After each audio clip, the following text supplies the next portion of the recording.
Terima kasih pemirsa, Anda masih bersama kami di Editorial Media Indonesia. Bang Usman, kita coba mendengarkan dulu Bang, bagaimana sebetulnya masyarakat bisa tidak lengah dalam memanfaatkan atau memasuki kenormalan baru. Kita akan bertanya kepada Ketua Tim Pakar Gugus Tugas COVID-19, Profesor Wiku Adhisa Smito yang sudah terhubung lewat saluran telepon. Prof. Wiku, selamat pagi. Selamat pagi, Mas Leo. Ya, Prof. Wiku, beberapa hari ini kita melihat pertambahan kasus baru di Indonesia untuk corona itu di atas angka 1.000, Prof. Apakah ini berarti bahwa kenormalan baru ini atau relaksasi PSBB di beberapa daerah itu memicu penambahan kasus atau ini adalah dua hal yang berbeda? Bagaimana, Prof? Itu bisa dua hal yang berbeda, bisa juga berhubungan. Jadi lihatnya begini. Pemerintah kan berusaha agar pengetesan ditingkatkan melalui laboratoriumnya, terus mencari kontak erat juga diperiksa seperti itu ya. Jadi akibatnya pasti kasusnya juga naik. Di sisi yang lain bisa juga karena adanya relaksasi PSBB mungkin mulai juga penularan juga terjadi, tapi itu belum tentu juga. Jadi sebenarnya peningkatan itu menurut saya jangan dilihat dari peningkatan kasusnya, tapi sebenarnya daripada kita melihat kasus, sebenarnya masyarakat sudah berubah perilakunya apa belum sih secara kolektif, itu yang lebih penting. Iya, tapi cara mengukurnya perubahan perilaku itu bagaimana ya, Prof? Kalau kemudian kita tidak punya data yang bisa memotret perubahan perilaku itu, Prof? Ya, itu yang sedang kita dorong kerjasama dengan Kemendagri dan pemerintah daerah untuk memastikan bahwa kita punya ukurannya itu.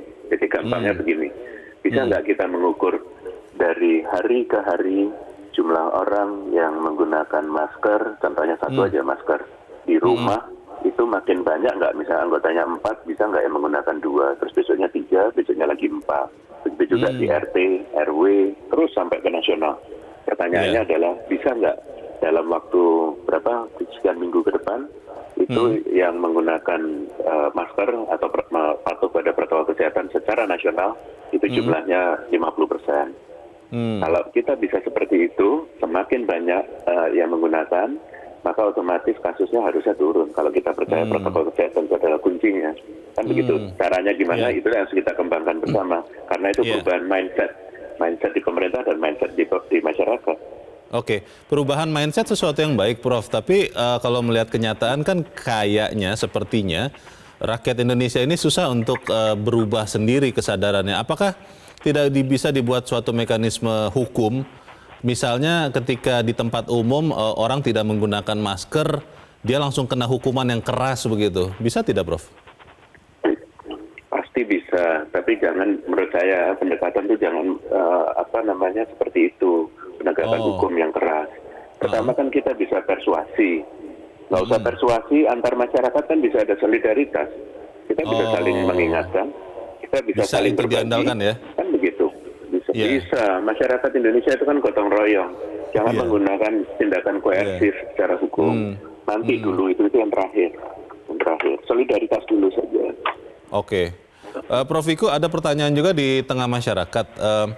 Ukuran dari pemerintah untuk mengetatkan PSBB kalau terpaksa, itu apa, Prof? Apakah memang misalnya kalau jumlah kasusnya meningkat luar biasa, katakanlah kemarin pertambahan per hari itu sudah di atas 1.000 kasus, misalnya amit-amit semoga tidak, tapi misalnya sampai 10.000 kasus per hari, ada ukuran atau standar yang dipakai oleh tim gugus tugas tidak, Prof? Ada. Jadi begini konsepnya, mungkin singkat aja. Setiap daerah diberi kewenangan untuk menentukan daerahnya direlaksasi atau diketatkan. Setiap daerah, itu kewenangan setiap daerah. Tapi harus selalu berkonsultasi dengan gugus tugas. Dan kita tahu data dari seluruh daerah, masing-masing daerah. Dan jadi kita tidak melakukan sesuatu yang sama untuk nasional. Sesuatunya hanya setiap daerah berbeda-beda. Terus dari mana kita tahu? Dari datanya. Mereka juga sama-sama tahu datanya. Penurunan kasus atau peningkatan kasus, kita akan lihat penurunan kasus setiap 2 minggu dan menurun terus sampai dengan lebih dari 50%. Itu berarti kondisi yang bagus, dia bisa pindah zona bahkan lebih bagus. Jadi semua itu kendalinya ada di data. Kita ngelihat di data, mereka juga harus koreksi. Jadi jangan ditunggu kalau sudah naik, ya pemerintah daerah langsung melakukan upaya sebelum pengetatan supaya jadi turun lagi gitu. Jadi itu seperti gas rem gitu loh. Dan masyarakat juga bisa lihat. Jadi kita upaya bersama sebenarnya, begitu. Oke. Terakhir Prof. Wiku, ada beberapa orang yang mengatakan sebetulnya dengan cara yang seperti sekarang, kenormalan baru, itu pemerintah mengambil langkah menempuh kekebalan kawanan atau herd immunity. Itu betul tidak, Prof? Menurut saya salah anggapannya seperti itu. Bayangkan kalau kita mengatakan protokol kesehatan, pakai masker, jaga jarak, cuci tangan yang sering. Bagaimana kita bisa terjadi penularan, orangnya dikumpulkan jadi satu, jaga jarak. Nggak ada kontaknya. Herd immunity itu hanya terjadi apabila terjadi kontak. Jangan pakai masker, jangan semuanya, silakan berdekatan. Terus akhirnya terjadi kontak, disitulah terjadi infeksi. Jadi kalau protokol kesehatan dijalankan, ya nggak mungkin herd immunity terjadi. Puluhan tahun terjadi nanti kalau seperti itu. Jadi beda sekali konsepnya, beda. Baik, terima kasih Prof. Wiku Adhisa Smito sudah mencerahkan kami pagi ini. Tetap sehat, tetap bertugas. Terima kasih Prof. Wiku, selamat pagi. Ya, selamat pagi. Bang Usman, pertanyaannya kembali lagi ke sifat dasar manusia Indonesia. Konon katanya kalau tidak dipaksa, tidak dibuat sistem yang memaksa, tidak mau berubah. Nah, padahal tadi Prof. Wiku sudah menjelaskan bahwa yang paling penting adalah perubahan pola pikir atau mindset. Bagaimana? Iya, bukan cuma orang Indonesia. Bukan di seluruh dunia. Seluruh dunia itu kecenderungan manusia ya seperti itu tadi. Jadi memang harus ada kekuatan yang mengondisikan supaya orang itu tertib, supaya orang itu patuh. Ya itu di mana-mana seperti itu.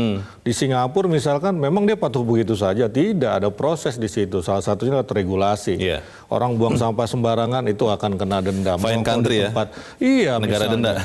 Misalnya seperti itu. Itu juga kan pemaksaan. Ya cuma tadi apa yang disampaikan Prof. Wiku saya setuju gitu, persuasi dulu.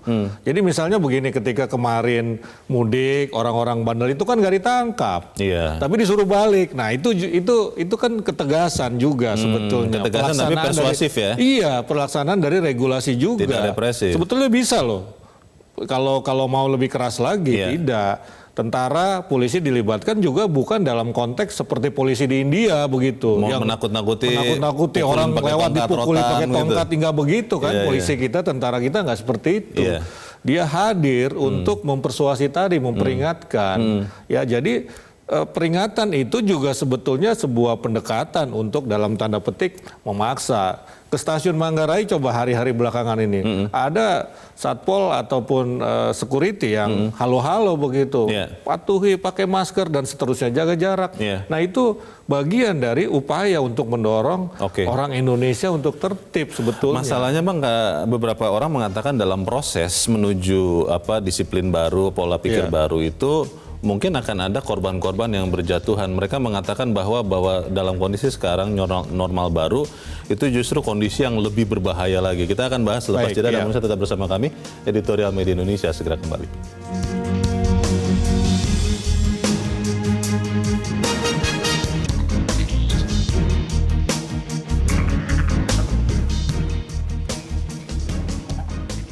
Terima kasih pemirsa, Anda masih bersama kami di Editorial Media Indonesia. Bang Usman, sebelum kita lanjutkan diskusi Bang, kita coba dengarkan dulu pendapat dari pemirsa Metro TV. Kita sudah terhubung dengan pemirsa Metro TV di Temanggung, Jawa Tengah, ada Pak Amrozi. Pak Amrozi, selamat pagi Pak.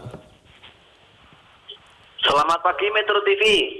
Selamat pagi Pak Amrozi. Bagaimana Pak, ini new normal ini bisa tidak kita tetap jaga protokol kesehatan supaya tidak jadi celah untuk lengah ini Pak Amrozi? Nah justru itu dengan new normal itu kita harus sadar. Pokoknya mau new normal, mau apa istilahnya, sepanjang kita turuti protokol pemerintah, kita aman insya Allah. Yang penting kan tidak sulit sebetulnya. Jaga jarak, pakai masker, cuci tangan, hindari kerumunan. Itu saja sudah.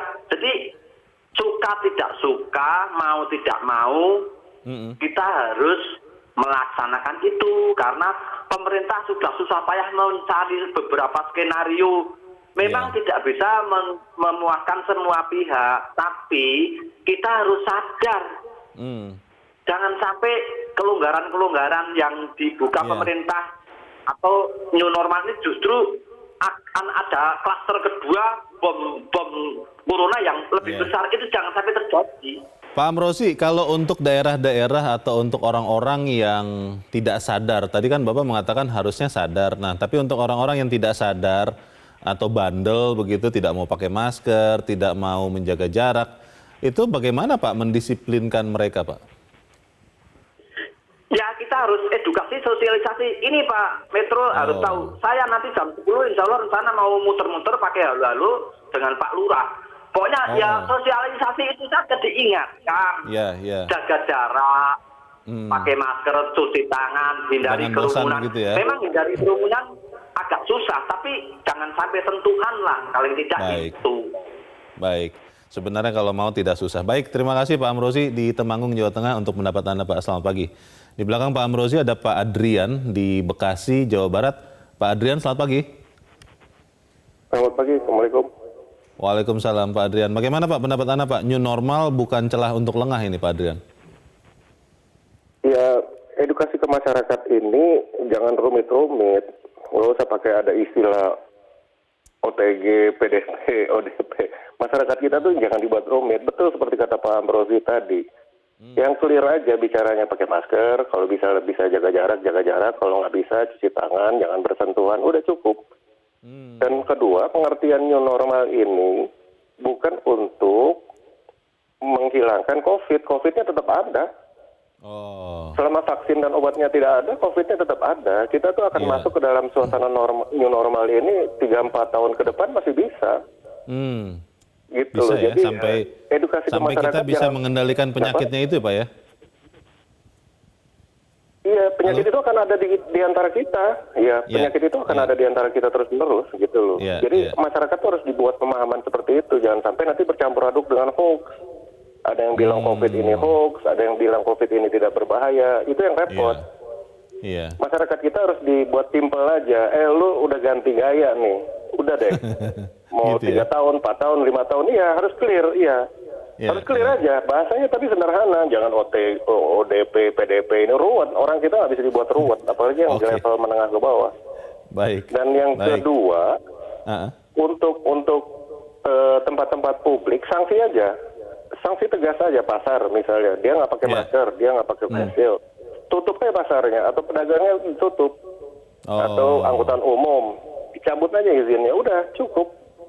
Jadi ada sanksi yang jelas. Jadi masyarakat bisa lihat, nggak usah semuanya harus disanksi, tapi tempat-tempat yang vital. Dan yang kedua, edukasinya harus sederhana aja bahasanya. Edukasi sederhana. Terima kasih Pak Adrian sudah menyatakan pendapat dari Bekasi, Jawa Barat. Selamat pagi Pak. Di belakang Pak Adrian ada Pak Bambang Saptono di Surakarta, Jawa Tengah. Pak Bambang, selamat pagi. Selamat pagi Metro TV dan selamat pagi saudaraku bangsa Indonesia. Selamat pagi Pak Bambang. Silakan Pak pendapat Anda Pak. Baik, agar mudah dipahami oleh masyarakat bahwa new normal atau normal baru adalah tatanan kehidupan di saat pandemi COVID-19, di mana masyarakat beraktivitas dan produktivitas dengan menjalankan ketentuan protokol kesehatan. Kemudian Mas, protokol kesehatan yang dimaksud antara lain selalu pakai masker, selalu cuci tangan, selalu jaga jarak fisik, dan selalu jaga daya tahan tubuh. Kemudian Mas, menjalankan protokol kesehatan itu tidaklah sulit dan tidaklah mahal bagi masyarakat. Apalagi ini semua demi keselamatan dari serangan COVID-19 yang benar-benar ganas dan mematikan.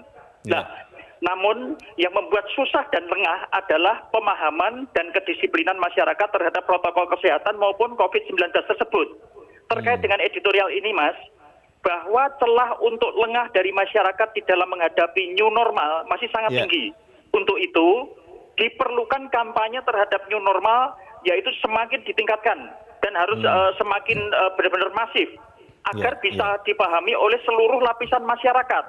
Nah, mari kita bersiap untuk new normal dengan disiplin menjalankan protokol kesehatan agar kita bisa tetap produktif dan juga terhindar dari virus corona. Terima kasih. Baik, terima kasih Pak Bambang Saptono di Surakarta, Jawa Tengah. Selamat pagi Pak.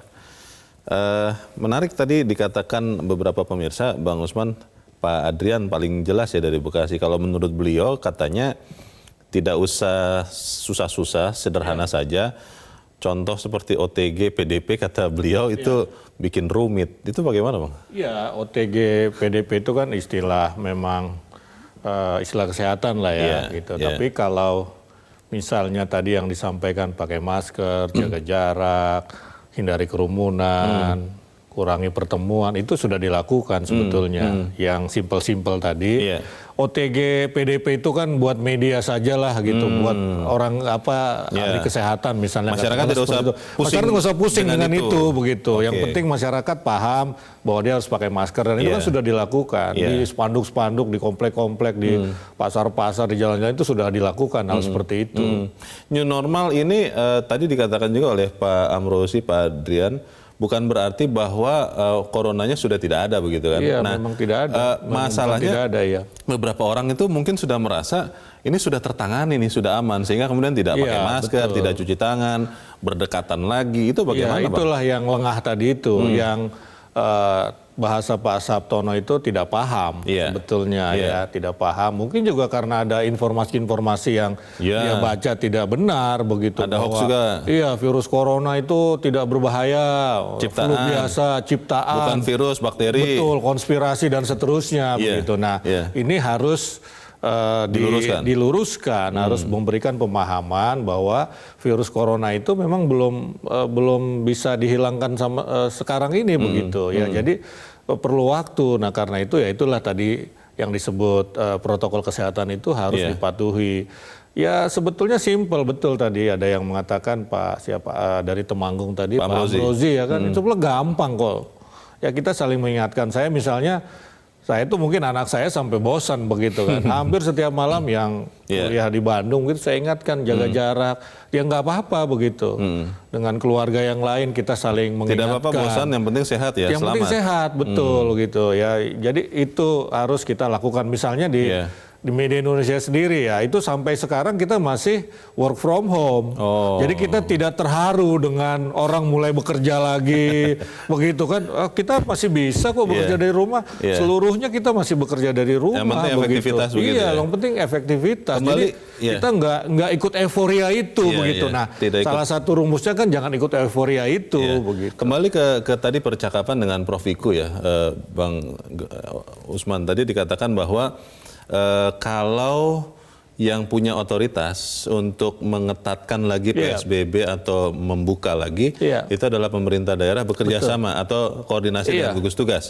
Pertanyaannya, apakah pemerintah daerah juga akan tetap punya stamina cukup untuk bersiaga mengamati perkembangan corona di kasus di daerah masing-masing? Iya, saya kira harus cukup staminanya. Ya, memang tidak punya pilihan lain. Ya harus cukup. Bagaimana mencapai kecukupan itu? Ya banyak caranya saya kira. Misalnya minta dukungan pusat, minta dukungan dari daerah yang lain, misalnya seperti itu.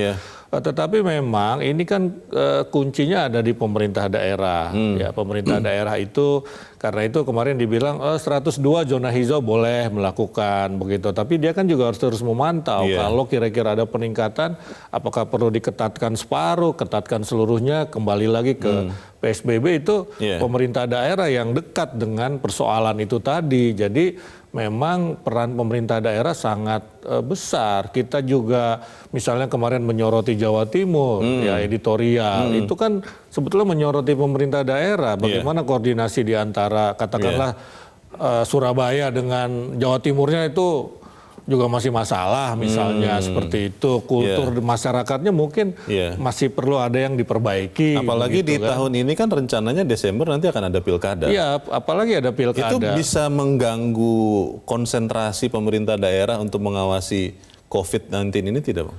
Iya, saya kira itu paralel ya. Kenapa? Karena pilkada itu kan dilakukan dalam situasi yang tidak normal, gitu, dalam situasi new normal. Ini bisa sekalian, misalnya gampangnya beginilah kalau Mendagri kan bilang ya para kandidat jadi bertarung lah di situ dalam konteks new normal tadi itu, dalam konteks misalnya menertibkan masyarakat supaya pakai masker.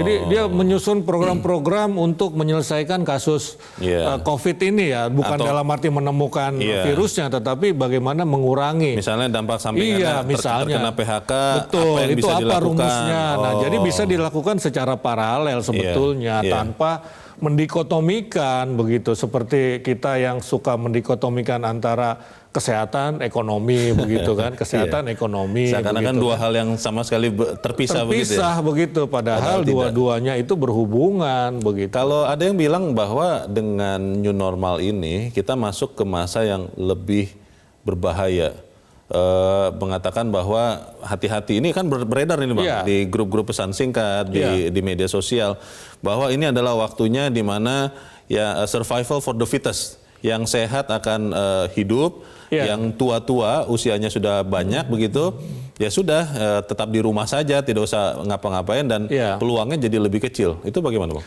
Iya, memang salah satu rumus memasuki new normal adalah adaptasi. Survival of the fittest itu kan sebetulnya menyuruh kita beradaptasi. Dia bukan zero sum game gitu, zero sum game. Jadi ada yang kalah, ada yang menang. Bukan kalah menang ini, tapi ini tidak proses harus ada yang kalah begitu tidak ya. Jadi ini proses adaptasi. Jadi bukan pertarungan, ya bukan perang. Kalau perang ada yang kalah, ada yang menang. Tapi ini adalah proses adaptasi. Ya memang begitu. Bagaimana misalnya orang-orang tua itu ikut beradaptasi, mengurangi keluar rumah. WHO kemarin sudah memperingatkan sebaiknya umur 60 tahun ke atas memakai masker medis misalnya. Kalau sampai keluar rumah ya? Iya, itu adaptasi yang dilakukan untuk tadi survival of the fittest tadi ya. Jadi sebetulnya ya memang begitu, ya memang harus begitu. Kalau tidak ya celaka begitu. Iya. Masalahnya suka terjadi begitu Bang, ketika waktu itu sudah berlalu, ya seperti yang tadi saya ceritakan di awal, orang suka lupa begitu kan, karena sudah cukup lama beradaptasi ternyata belum nempel juga. Betul. Bagaimana memastikan supaya paradigma itu muncul betul-betul, kita akan bahas di bagian berikut. Dan tetap bersama kami, Editorial Media Indonesia segera kembali.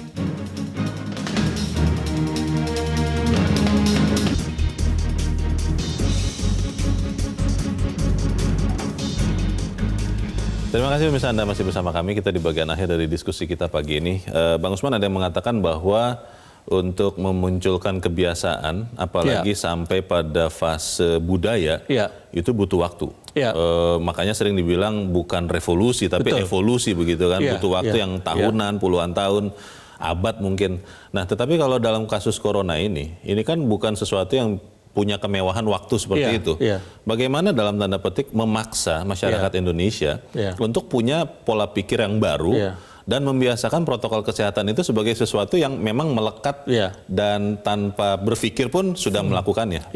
Bagaimana Bang? Waktu itu yang paling bisa kita intervensi sebetulnya. Jarak agak susah. Jaraknya sudah seperti itu fisik kan. Tapi waktu bisa kita fleksibel. Anda mau ke Bandung ya jarak Bandung Jakarta tetap seperti itu. Tapi kita bisa mempersingkat waktu misalnya naik kereta cepat, naik pesawat. Caranya yang diubah. Jadi caranya itu. Jadi misalnya supaya cepat berubah, masif kampanyenya, misalnya begitu ya, seperti itu. Semua jenis media kita pakai. Yang sekarang ini sudah cukup masif loh. Ya sudah cukup masif ya, sudah cukup masif sebetulnya ya. Kita kalau nggak masif mah nggak ada antrean yang mengular misalnya. Di stasiun kereta api. Antrean mengular itu justru bagus. Iya, sebab kalau tidak mengular menyemut yang justru bahaya begitu berkerumun. Kan. Berkerumun. Di dalam kereta juga sudah agak ada jarak. Itu kan artinya kampanyenya berjalan begitu. Sebagian besar kita tidak menginginkan 100%. Ya sebetulnya 70% saja sudah bagus. Sudah bisa menekan. Jadi sebetulnya bisa kita intervensi waktu itu. Jadi kita bisa dalam tanda petik berevolusi ya. Bukan cuma evolusi tapi revolusi bisa kita lakukan secara masif begitu. Masalahnya revolusi ini apakah kemudian bisa sampai ke akar rumput begitu ya? Karena terus terang Bang, beberapa hari belakangan ini pun kalau kita melihat jalan di Jakarta dan sekitarnya itu sudah ramai lagi, sudah mungkin hampir mendekati normal begitu kemacetannya. Lalu yang paling mengerikan adalah makin banyak orang yang bukannya tidak punya masker, tapi tidak mau pakai masker karena mereka mengatakan, saya sehat kok, saya makannya baik, saya tidur cukup, berarti sudah cukup. Nah ini bagaimana Bang? Ya itu kan berarti perlu kampanye berulang-ulang, tidak stop. Jadi karena itu editorial sering sekali mengangkat kasus ini untuk mengingatkan begitu bahwa ya belum selesai ini, jadi masih kita harus tertib. Nah tadi menjadi budaya itu kalau pendekatannya kultural hanya imbauan begitu ya lama. Kurang efektif? Iya, jadi pendekatannya harus struktural. Ya, struktural tadi itu menyiapkan regulasi, menyiapkan petugas, itu kan pendekatan struktural. Tapi Bang, kalau kita melihat misalnya contoh Bali, itu kan sangat baik untuk menekan penyebaran corona dan sebetulnya faktor budaya atau kultural itu di situ kuat juga. Iya, dalam konteks dia bisa disebut struktural ketika misalnya hukum adat yang diterapkan begitu loh. Karena dalam budaya itu strukturnya sudah jalan begitu kan. Dia sudah menjadi semacam sistem. Ya, semacam sistem. Jadi itu juga pendekatannya struktural. Ya, jadi bukan kultural. Kultural itu memang lama dia. Proses pembentukan budaya itu kan lama, evolusi tadi begitu. Salah satu mempercepatnya ya dengan pendekatan struktural, dengan regulasi begitu loh, dengan infrastruktur yang tersedia di mana-mana begitu. Pertanyaan berikutnya adalah sekarang sudah mulai banyak yang bertanya Bang, kondisi ini akan seperti kapan ya? Sampai kapan new normal ini akan kembali ke normal sebelum pandemi kah? Kapan kalau itu benar terjadi, itu bagaimana Bang? Iya, saya kira kalau dari kalangan ahli itu kan kita bisa kembali ke masa sebelum pandemi itu ketika vaksinnya ditemukan. Ya, itu satu ukuran. Gitu. Kapan ditemukannya itu kita tidak tahu. Ada yang bilang 1 sampai 1,5 tahun, ada yang bilang 2 tahun begitu. Nah, jadi itu ukurannya. Tetapi saya kira ada kultur-kultur, kebiasaan-kebiasaan juga yang berubah kendati vaksinnya sudah ditemukan. Contoh misalnya adalah work from home. Itu akan semakin banyak kendati nanti vaksinnya ditemukan. Saya tadi baca di berita misalnya salah satu surat kabar di Miami itu sudah memutuskan akan work from home selamanya misalnya. Karena masa pandemi ini melatih mereka. Ternyata bisa efektif juga ya? Iya, Facebook misalnya sudah merencanakan untuk work from home. Jadi remote itu terus bisa bekerja di mana saja, itu salah satunya misalnya. Jadi ada budaya-budaya, kebiasaan-kebiasaan baru yang terbentuk karena pandemi tadi. Yang penting adalah kita tidak boleh lengah ya. Kalau kata bahasa anak muda sekarang, jangan kasih kendor. Betul. Terima kasih Bang Usman Kansong sudah hadir di tempat ini Bang. Selamat pagi. Selamat pagi. Pemirsa, tahapan menuju new normal atau kenormalan baru harus betul-betul berbasis pertimbangan ilmiah dan diperhitungkan berdasarkan basis epidemiologis. Pemerintah pusat dan daerah juga harus mempersiapkan masyarakat agar tidak tergagap-gagap dan salah menangkap hakikat dari kenormalan baru. Ketika keseriusan dan ketegasan pemerintah bertemu dengan kepatuhan dan kedisiplinan masyarakat menjalankan protokol kesehatan, maka pada saat itulah kita bisa benar-benar merasakan sebuah kehidupan normal baru, bahkan ketika pandemi COVID sudah berakhir. Saya Leonard Tamosir, terima kasih Anda sudah menyaksikan. Selamat pagi.